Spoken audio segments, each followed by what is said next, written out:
드디어 결전의 한 주가 시작이 됐습니다. 이번 주 증시 방향은 FOMC 결과에 따라서 달라질 것이다. 이러한 전망이 우세한 가운데 자, FOMC에서는 0.75%포인트의 금리 인상을 일단 거의 확실시 지어놓고 있습니다. 뭐 0.5로 가느냐 1.0으로 가느냐 뭐 여기에 대한 논란도 많습니다만 0.5는 사라진 지 오래고요. 1.0은 아직은 이 정도까지는 아니다라는 얘기가 나오고 있습니다. 물론 이제 0.75의 금리 인상도 상당히 부담이 될 수 있겠습니다만 앞으로 어떻게 될 것인가 이 부분이 더 중요할 것 같습니다. 이 내용들 알아보도록 하겠고요. 최근에 시장 분위기가 별로 안 좋다 보니까 배당주 펀드 쪽으로 변동성 자금들이 몰려 들어간다 이런 얘기가 나오고 있습니다.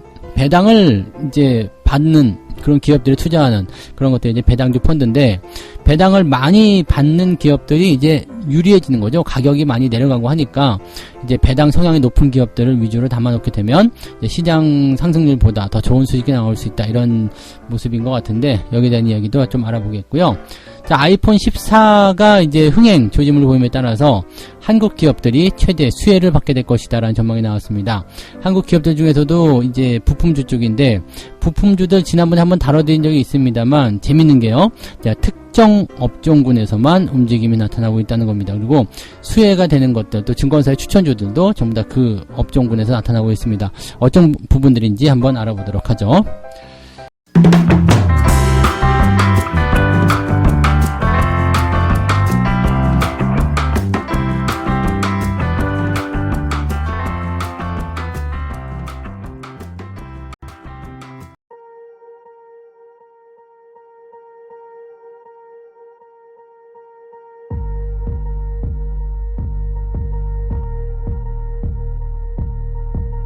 네, 반갑습니다. 9월 19일 월요일입니다. 자, 이번 주가 상당히 중요한 그런 한 주가 되겠습니다. 지난 주말에 미국 증시가 또 내렸기 때문에 이번 주 월요일도 일단은 악재를 그대로 끼고 들어와서 아마도 오전장에는 재미없는 상황이 좀 벌어질 수도 있겠다 판단이 좀 드는데 중요한 거는 오늘 내일이 아니라요. 네, 수요일 아침 정도가 되겠죠. 네, 20일하고 21일 네, 이 FOMC가 열리기 때문에 이 FOMC 결과가 어떻게 나오냐에 따라서 또 그 결과를 시장이 어떻게 받아들이냐에 따라서 상황이 좀 달라질 것 같습니다. 21일 오후 2시로 되어 있기 때문에 이렇게 되면은 목요일 정도가 되겠죠? 네, 목요일 정도. 우리나라 치면 목요일 정도가 될 것 같고 아마 그 전에 시장이 이미 반영하기 시작할 것이다 라고 보시면 되겠습니다. 그래서 우리는 이제 자세한 결과를 알아보는 구간은 목요일 정도가 될 거고 그 다음에 시장이 반응하는 것은 이제 수요일 정도부터 될 것이다 라고 생각하시면 되겠네요. 일단은 연준에서는 세 차례 연속 0.75%포인트의 이 금리 인상을 단행할 것이다 라고 되어 있습니다. 근데 뭐 일각에서는 연준이 금리를 한꺼번에 1% 정도 올릴 것이다 라는 전망도 나오고 있습니다만 요거는 네, 조금 실현 가능성은 없는 것 같아요. 그 다음에 이 1% 상승에 대한 부분들에 대한 어떤 확률 이런 것들도 계속 낮아지고 있는 상황이기 때문에 지난번에 노무라 증권이 한번 네, 이렇게 이야기한 이후에 한번 주가가 출렁거리고 나서 그 다음부터는 좀 잠잠해진 듯한 느낌이에요. 물가가 여전히 가파른 상승률을 보이고 있다. 뭐 예상치보다 낮아졌는데 이것을 시장이 이제 가파른 상승 예상치보다 더 높지 않았냐 이런 식으로 얘기를 하게 되면서 이 물가가 올라갔으니까 연준이 더 공격적인 그런 금리 인상을 하게 될 것이다 라는 식으로 얘기를 하는 거죠. 경제 지표들은 사실 나쁘지 않았거든요. 경제 지표가 나쁘지 않았기 때문에 연준 입장에서는 경기의 어떤 침체를 생각하지 않고 그냥 바로 금리 인상을 더 때릴 수도 있다라는 식으로 가는 거죠. 경기 상황들은 조금 좋아졌는데 이 물가 상승률은 그대로 유지가 되고 있기 때문에 이것을 때려잡기 위해서는 금리 인상밖에 답이 없다. 이런 쪽으로 나오는 거라 보시면 되겠습니다. 그러니까 지금 현재 시점에서는 뭐 지금 약 18% 정도가 1% 금리 인상 될 것이고, 그러면 이제 82% 정도, 되는 부분들이 이제 0.75%를 예상하고 있기 때문에, 지금 이번 FOMC에서는 0.75가, 거의 확실시 되었다 보시면 되겠고요. 그 이후에, 금리 인상을 어떻게 할 것이냐에 대한 부분이 이제 중요한 과제로 떠오른다고 보시면 되겠습니다. 현재로서는 이제 이 재료가 지나가는 시점, 이 부분이 또 여기에서 어떤 식으로 얘기가 나오냐에 따라서 이제 주 후반부하고 이제 월말 이어지는 다음 주 시장의 방향성이 결정이 될 거고요. 또 이 부분들은 이제 3분기가 끝나가는 시점이기 때문에 이제는 이제 4분기를 통과하면서 연말 시즌으로 들어가는 그런 형태의 주가 방향성을 결정하게 될 것이다라고 보시면 되겠습니다. 기업들의 어떤 내용들이라든지 이런 부분들도 좀 살펴봐야 되는 내용이 되겠습니다만, 이번 주에는 경제지표가 특별히 중요한 건 없어요. 지금 그 연준의 그런 포인트가 가장 중요한 내용이고요. 주 후반부에 발표되는 PMI 지표, 요게 이제 또 중요한 포인트가 좀 되겠습니다만, 그 외에는 지금 특별한 게 없죠. 자, 건축 허가라든지 주택 시장 지수 이런 것들은 그다지 썩 좋지 않습니다. 주택 착공 건수라든지 등등에 대한 모습들도 실질적으로는 이제 지난번보다 조금 떨어져 있는 상황으로 예측이 되고 있어서 주택 시장 자체의 모양새는 별로 좋지 않다. 경제 지표가 그다지 썩 좋지 않다라는 식으로 얘기가 나오기 시작하는 거고요. 그다음에 FOMC가 진행이 되는 21일, 우리나라로 치면 이제 22일 목요일 오전 정도가 되겠습니다만, 요게 이제 발표가 되는데, 이게 가장 중요하죠. 그러니까 수요일, 미국 시장으로 수요일이 가장 분수령이 될 것 같습니다. 이 정도에서 이제 어느 정도까지 나올 것이냐가 이제 중요한 포인트가 되겠고요. 여기서 이제 재료가 노출이 되고 분위기가 개선이 되기 시작하면 이제 주 후반부부터 오를 수 있는 상황이 만들어진다는 얘기가 되겠죠. 실업수당 청구 건수는 일단 22만 건, 뭐 특별히 나쁘지 않을 걸로 예상되고 있어요. 지난번에 21만 3천 건까지 떨어졌기 때문에 조금 오르는 거 괜찮다 판단하시면 되겠고요. 자, 그 다음에 금요일날, 미국에서 발표되는 게 이제 플래시 서비스업, PMI 지표, 그 다음에, 제조업 PMI 지표인데, 둘 다 개선될 것으로 예상되고 있습니다. 특히 서비스 PMI 지표가, 지난번 대비해서 제법 많이 오를 것으로 예상되고 있어서, 이렇게 되면은 이제 FOMC에 대한 결과만 잘 넘어가게 된다라면 경제지표 상황들이 긍정적으로 만들어지게 되면서 주가를 밀어올릴 수 있는 게 주 후반부에 나타나게 될 것이다 보시면 되겠죠. 지금 생각하기에는 주 초반만 잘 넘기게 되면요 충분히 좋은 흐름을 이어갈 것 같고요. 이 연준의 어떤 움직임들에 대한 것들을 미리 이제 적용을 시켜가지고 뭐 수요일 정도부터 반응을 하게 된다면 우리가 월요일, 화요일 정도만 잘 버티고 넘어가면 되지 않을까 생각되는 모습입니다. 이번 주 역시 변동성은 많이 있겠습니다만 전략 후강으로 가는 그런 형태의 모습으로 예상이 되고 있다라고 판단하시면 될 것 같아요. 자, 근데 이제 이 금리 인상에 대한 부분들이 국내 시장에게 영향을 좀 미칠 수밖에 없을 것 같다 생각이 좀 들어요. 지금 0.75의 금리 인상을 하게 되면 일단은 한국을 무조건 넘어가잖아요. 그래서 0.75를 치게 되면 미국이 연말 기준금리를 4에서 4.25까지 확장해서 보게 되는 거고요. 우리나라 같은 경우는 지금 두 번밖에 남지 않았는데 현재로서는 0.5가 아니라 0.25씩 올린다고 되어 있거든요. 그러니까 이렇게 되면은 연말까지 갔을 때 미국과 기준금리 차이가 최소 1% 이상 벌어질 수밖에 없다. 이렇게 되면은 환율이 지금 1,400원대 진입을 해서 막 넘어갈 것이다 얘기가 나오고 있는데 이거 충분히 더 올라갈 수도 있는 상황이 좀 됩니다. 환율이 올라가는 상황들은 일단은 자금들이 빠져나가는 형태로 가야 되는 건데 지금 이 부분은 우리나라 문제가 아니라 미국이 금리를 강하게 올리면서 나타나는 현상이라고 보시면 되겠습니다. 중국의 위안화도 지금 난리예요. 7위안을 웬만하면 이제 넘기지 말아야 된다라고 얘기하고 있지만 7위안을 넘어서게 되는 형태로 가고 있다. 지금 뭐 우리나라, 중국 또는 뭐 다른 국가들 다 마찬가지겠습니다만 이 환율에 대한 부분들이 상당히 부담감을 좀 주고 있고요. 이것이 개선이 되려면 미국이 더 이상은 금리 인상을 하지 않아도 되겠다라는 생각이 들 수 있을 정도. 그게 언제냐면 인플레이션이 크게 약화가 되는 상황, 이렇게 돼야 된다는 얘기인데 지금은 좀 애매한 게요. 이 에너지라든지 이런 쪽에서 가격 하락이 좀 일어났음에도 불구하고 인플레이션은 그다지 많이 꺾이지 않았다는 것이 또 애매한 상황이 되겠습니다. 그러니까 이런 것들은 조금 더 살펴봐야 되겠죠. 오늘 뭐 단 한 달 뭐 이렇게 지표 나온 걸로 가지고 판단할 수 있는 것이 아니라 이제 10월달 CPI 지표 발표되는 거 보고요. 그 다음에 그 이후의 상황들을 또 짚어봐야 되지 않을까 생각합니다. 생각했던 것보다 10월달 CPI 지표는 좀 많이 떨어져 있다라고 한다면 한숨 돌릴 수 있는 상황이 좀 될 거고요. 연말 랠리로 진행되는 중요한 단초가 될 수 있겠습니다. 어떻게 본다면은 지금 현재 시점이 바닥을 잡아가고 있는 상태이긴 합니다만 이 바닥을 확신시켜주는 그런 형태의 재료가 조금 부족하기 때문에 시장이 여기서 눈치 보면서 횡보하고 있는 상태다라고 봐주시면 되겠습니다. 10월달 만기는 그다지 뭐 이렇게 부담을 줄 만한 내용이 아니기 때문에 여기서 이번 주 포지션만 잘 잡아가게 된다면 다음 주 월말 윈도우 드레싱하고 그 다음에 10월달로 연결되는 그런 상황이 만들어질 수 있겠습니다. 10월달 되기 시작하면 이제 배당주 쪽 움직임도 나오게 될 텐데 두 번째 이야기가 배당주죠. 네, 두 번째 이야기로 바로 넘어가 보도록 하겠습니다. 배당주 펀드에 자금이 쏠린다라는 얘기가 나오고 있는데 지금 FN 가이드에 따르면 네, 지난 18일 네, 국내 배당주 펀드 267개의 총 설정액이 연초 이후에 4,875억 원이나 늘어났다라고 되어 있습니다. 계속 늘어나고 있는 거죠. 계속 늘어나고 있고요. 지난 16일 기준으로 봤을 때는 총 설정액의 규모가 8조 9천억, 거의 9조 원 가까이 몰려있다 보시면 되겠네요. 그러니까 배당을 받기 위해서 진행되는 모습이다라고 생각하는 모습인데 배당주 펀드의 평균 수익률은 마이너스 12% 정도 나온다고 하는데 국내 주식 펀드의 수익률이 마이너스 21%. 그러니까 올해 들어서 지금 1월달부터 지금까지 마이너스 21%가 국내 주식 펀드의 평균 수익률입니다. 근데 그것보다도 배당주 펀드가 훨씬 더 낮다라는 식으로 되어 있는 거죠. 마이너스가 나왔지만 낮다라는 얘기가 됩니다. 그러니까 쉽게 얘기하면 여러분들이 마이너스 20% 안쪽에 손실률을 올해 기록을 하고 있다라면 펀드 하는 애들보다 잘하고 있네. 네, 증권사 뭐 이렇게 운용사들 뭐 별거 아니네 라고 생각하셔도 된다는 얘기가 되겠습니다.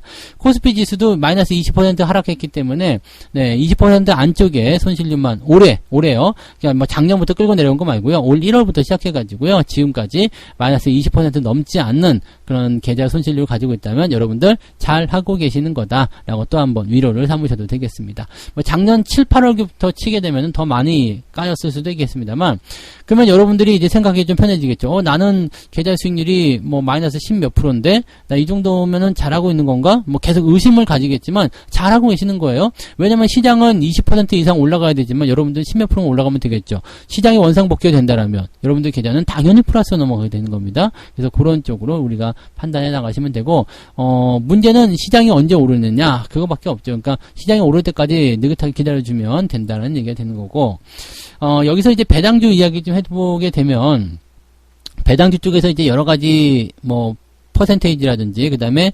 어떤 그 상품 구성들 이거 많이 하고 있을 거예요. 근데 인플레이션하고 경기 둔화를 방어할 수 있다는 기대감이 배당 기업과 미배당 기업 간의 주가 차별화에 어떤 움직임들을 나타내는 어떤 배경이 되었다라고 되어 있는 부분들이고 뭐 서학개미들 같은 경우는 지금 미국으로 넘어가면서 네, 해외 쪽에 있는 그런 배당주들을 펀드 쪽으로 또 많이 들어가는 모습이긴 하죠.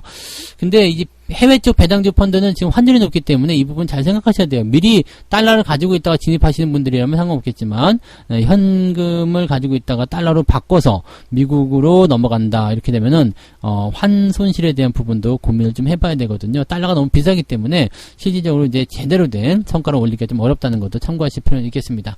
뭐 어쨌건 지금 해외 쪽으로 넘어가시는 분들도 많이 계시고 한데 이 배당주들 같은 경우는 지금 여러분들이 이제 사놓으면 좋긴 좋은 그런 상황입니다. 근데 뭘 사야 될지 잘 모르겠다라고 생각하시는 분도 계실 수 있겠고, 그러니까 뭐 잘 모르겠다라고 생각하시는 분들이 대체적으로 펀드를 많이 이용하시는데, 배당주 펀드를 이용하실 때 우리가 기초자산을 확인하실 수가 있거든요. 그럼 배당주에 들어가 있는 이 종목들, 네, 그런 것들만 여러분들이 그냥 펀드라 생각하고 사시면 별 문제가 없어요. 자, 이런 거 배당주 펀드 같은 경우는 짧게는 6개월에서 길게는 1년 이상도 갖고 갈 텐데, 그럼 여러분들이 그것을 펀드에 들었다 생각하면서 그냥 그 배당 많이 준 종목들 사놓으시면 되는 거거든요. 그렇게 되면은 사실 펀드의 어떤 성격을 가지고 있지만 수수료 내지 않잖아요. 그리고 비용 절감도 될 수 있겠고요. 내가 원할 때 언제든지 다른 어떤 제약 없이 뭐 이제 환매도 가능하다 보시면 되겠죠. 문제는 뭐냐면 배당주 펀드처럼 이렇게 뭉텅이로 묶여가지고 진행되고 번거로운 게 아니라 내 계좌에 차근차근 담아가야 되는 그런 상황이기 때문에 내 임의대로 팔 수도 있고 내가 마음대로 그냥 에라이 모르겠다 팔아버리자 이렇게 될 수도 있고 또 이 비중에 대한 부분들이 골고루 들어가지 않을 수도 있다는 단점은 있습니다. 그렇지만 그것만 잘 컨트롤할 수 있다라면 여러분들이 차라리 배당 많이 주는 종목들 사가지고 그냥 운영하시면 돼요. 뭐 굳이 저렇게 펀드에 가입해서 대응하실 이유가 전혀 없다라는 얘기가 되는 겁니다. 그래서 배당주 쪽 투자를 이제 슬슬 진짜 관심을 가지셔야 됩니다. 주가가 또 많이 떨어져 있기 때문에 거기에 대한 기회도 많이 생겼잖아요. 그래서 그런 부분들 많이 활용하시고 배당주 쪽 관심을 많이 가지시면 하반기 때 조금 따뜻한 그런 겨울이 되실 거라고 판단합니다. 이 부분 참고하시고 배당주 쪽으로 안 그래도 펀드 쪽으로 자금이 많이 몰려가고 있는데 펀드에 굳이 가입할 거 없이 고배당 종목들만 뽑아가지고 매매 대응하시는 것도 괜찮은 전략이니까 이 부분 참고하시고 주가가 쌀 때 사놓으시면 훨씬 더 좋은 결과를 얻어낼 수 있을 것이다 보시면 되겠습니다. 자, 세 번째 이야기 넘어갑니다. 애플의 아이폰 14 14 시리즈가 이제 호조를 보이고 있다. 그래서 최대 수혜주는 한국의 부품 기업이 될 것이다. 이런 전망이 나왔네요. 경기 침체 우려와 인플레이션 확대 상황 속에서 아이폰 14의 최고가 모델인 프로맥스의 소비자들의 구매가 집중되고 있다. 아이폰 14 시리즈가 나오면서 이제 기대감이 좀 생기는 것 같아요. 모델 트림이 14, 그 다음에 14 플러스, 프리미엄 모델인 프로, 그 다음에 프로맥스 뭐 이렇게 구성이 되어 있다고 합니다.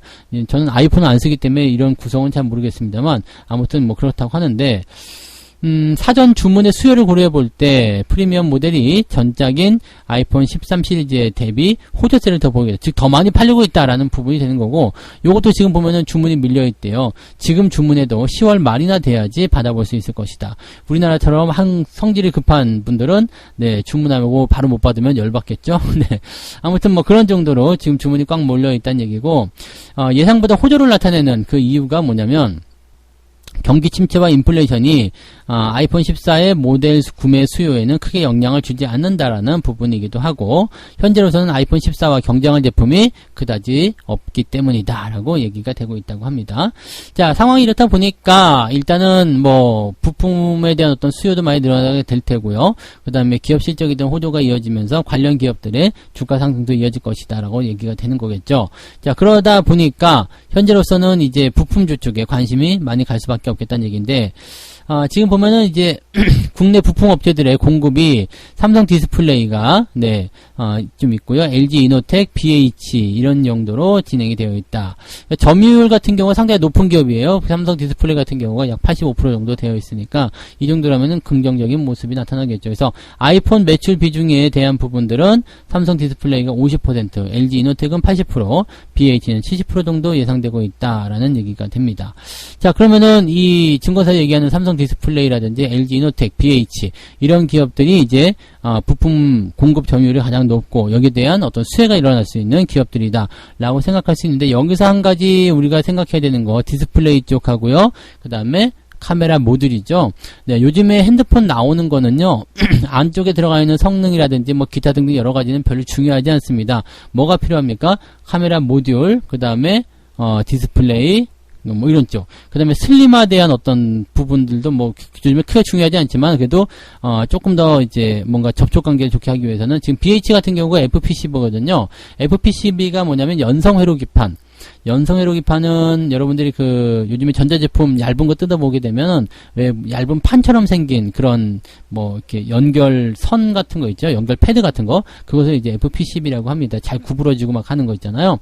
갈색도 있고 녹색도 있고 뭐 그렇게 한데, 아무튼 그런 것들이 이제 FPCB라는 겁니다. 잘 구부러지기도 하고 휘어지기도 하고. 그래서 그런 것들을 통해 가지고 이제 제품을 슬림화시키는 그런 부분이 일어나게 되는 거죠.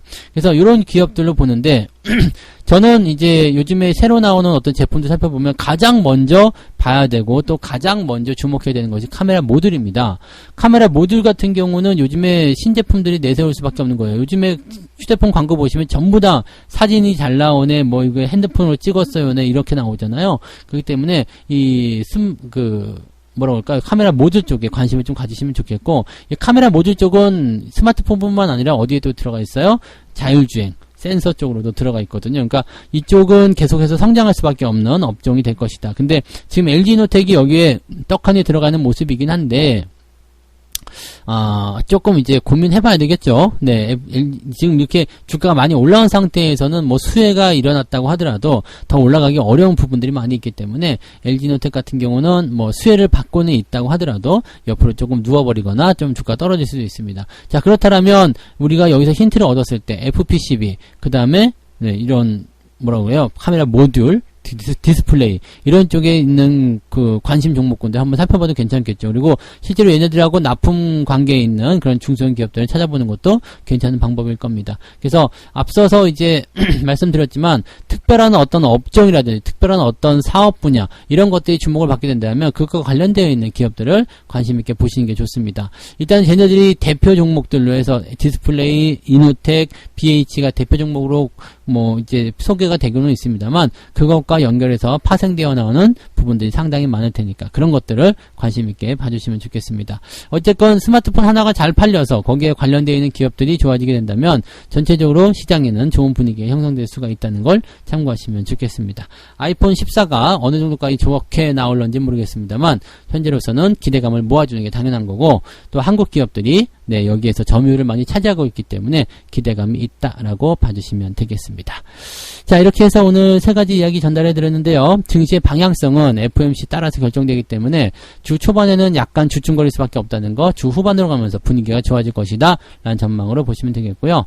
배당주 펀드에 자금이 몰리고 있다는 건데 굳이 펀드에 가입할 거 없이 그것을 구성하고 있는 기초자산을 잘 파악하신 다음에 고배당 종목으로 채워놓게 되시면 여러분들은 네, 그냥 펀드에 가입하는 효과를 그대로 보실 수가 있습니다. 다만 좀 번거롭지 않기 때문에 마음대로 사고 팔고 할 수 있어서 그게 약간 문제가 될 수 있다라면 그것을 펀드처럼 생각하고 잘 모아놓고 이렇게 봐주셔도 되니까 그런 내용들을 참고하시면 좋겠고요. 자, 아이폰 14의 그 수혜가 네, 한국 기업에게 쏟아질 것이다 하는 전망이 나오고 있습니다. 일단은 뭐 부품에 대한 어떤 인정력이라든지 그다음에 장악력 이런 것들이 우리나라가 뛰어나다고 보시면 될 것 같은데 이런 분위기가 애플 아이폰 14의 그런 판매 호조로 이어지게 되면 긍정적으로 더 풀이해볼 수 있다라고 생각하시면 되겠습니다. 이런 내용들이고 특별하게 보여야 될 것은 카메라 모듈인데 이것은 이제 자율주행까지 연결돼서 생각해볼 수 있는 내용이다라고 보시면 되겠네요. 자, 책 한 곡 읽고 마무리합니다. 이제는 약세장도 두려워할 필요가 없다. 실제로 약세장은 다시 없을 할인가를 즐길 최상의 기회이며 어쩌면 당신도 그 기회를 이용해서 완전히 새로운 수준의 부를 쌓을 수 있을지도 모르겠다. 곰시장은 고마운 선물이다. 그것도 몇 년 만에 찾아오는 선물인 것이다. 단순히 버티고 살아남아야 하는 시기가 아니라 번성할 수 있는 기회가 될 것이다. 자, 주가가 조정한 이후에 반등을 하게 되는 시기입니다. 즉 주가가 계속해서 떨어질 때는 현재 시점에서는 대응하기 어렵다라고 판단하는 게 맞는 건데 지금처럼 우리나라 시장과 마찬가지예요. 바닥권에서 횡보를 해준다거나 뭔가 자꾸 늘어지는 형태가 나타난다. 이것은 주식을 싸게 살 수 있는 기회가 된다라고 보시면 되는 겁니다. 바닥에서는 사실 굉장히 지루하고 답답하고 뭐 힘든 상황이 이어지게 되겠습니다만 이거 잘 견디고 넘어가시면 더 큰 보상을 크게 받으실 수 있다는 것만 기억해 주시면 되겠습니다.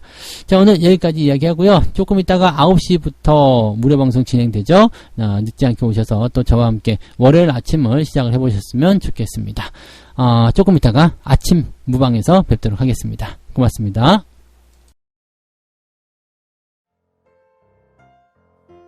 본 방송에서 제공되는 모든 정보는 투자 판단의 참고 자료이며 투자의 최종 책임은 본 방송을 이용하는 본인에게 있습니다.